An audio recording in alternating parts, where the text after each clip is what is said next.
Solve करने वाले हैं लीड कोड के एरे के क्वेश्चंस। तो हमें आज मीडियम लेवल के क्वेश्चन नंबर 136 सिंगल नंबर। चलिए क्वेश्चन देख लेते हैं।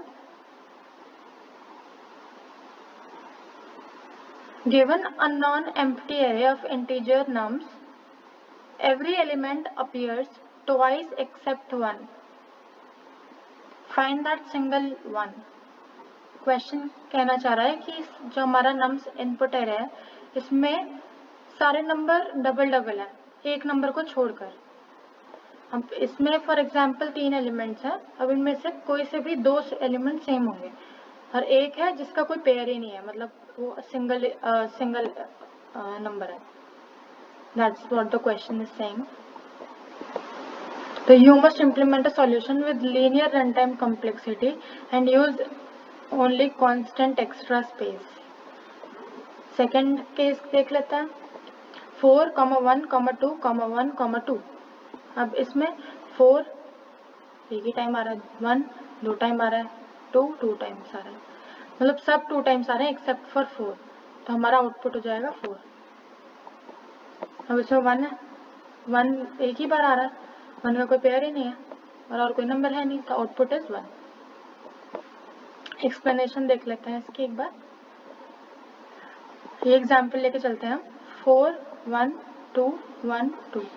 हम यहाँ पर 1 बार 2 बार डन, 2 एक बार 2 बार। अब यहाँ पर सिंगली कौन सा एलिमेंट है, 4, तो आउटपुट हो जाएगा आपका 4। तो इस क्वेश्चन को सॉल्व करने के लिए हम XOR फंक्शन का यूज करते हैं। XOR फंक्शन में क्या होता है आपका, XOR फंक्शन में देखा जाता है कि अगर 2 वैल्यूज सेम है, अगर 2 वैल्यूज सेम है तो उसका आउटपुट आता है आपका 0। और अगर हम XOR लगा रहे हैं 2 डिफरेंट वैल्यूज पर तो वो 0 नहीं आता है। तो अगर हम 1 और 1 के बीच में XOR लगाएंगे तो आंसर 0 आएगा। 2 और 2 के बीच में XOR लगाएंगे तो 0 आएगा। लेकिन अगर हम 4 और 1 के बीच में XOR लगाने लग जाए तो आंसर 0 नहीं आएगा।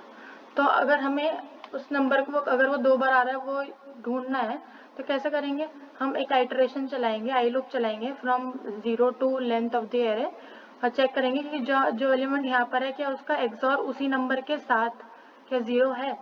अगर 0 है तो मतलब उसके डुप्लीकेट्स मतलब वो 2 बार एग्जिस्ट कर रहा है, और अगर लेकिन उसका XOR 0 नहीं आता है तो इसका मतलब वो सिर्फ एक बार एग्जिस्ट कर रहा है।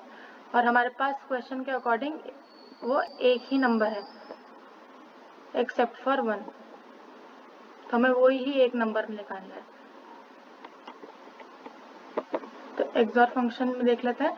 अगर 2 वैल्यूज सेम होती हैं तो आउटपुट आता है आपका 0। लेकिन अगर कोई दोनों में से कोई एक भी वैल्यू डिफरेंट हो जाए, दोनों डिफरेंट हो जाए तो आउटपुट आपका 1 आ जाता है।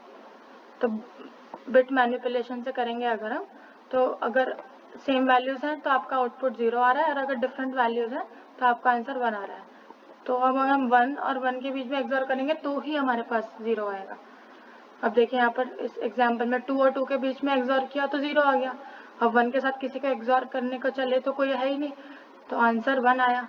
तो अगर XOR का आंसर 0 के अलावा कुछ भी आ रहा है तो वही आपका सिंगल नंबर है उस एरे में। एक बार इसका कोड देख लेते हैं, बहुत इजी कोड है इसका। पब्लिक इंट सिंगल नंबर का फंक्शन यूज हुआ है। इसमें इनपुट जा रहा है आपका नम्स एरे। अब एक वैल्यू ली है जिसको इनिशियलाइज किया मैंने 0 से। अब आई इटरेशन चल रहा है आपका 0 से नम्स डॉट लेंथ तक। अब वैल्यू चेक होगी आपकी, अगर वैल्यू आपका नम्स ऑफ आई के साथ XOR करके 0 रिटर्न कर रहा है तो ठीक है, तो नॉर्मल है।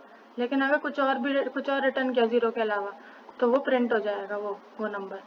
जैसे यहाँ पर आपका XOR 2 के साथ 2 किया तो 0 रिटर्न हुआ। अब 1 ने XOR के साथ नहीं रिटर्न किया 0 तो आपका रिटर्न कर दिया हमने वैल्यू को, तो आपकी वैल्यू होगी यहाँ पर 1।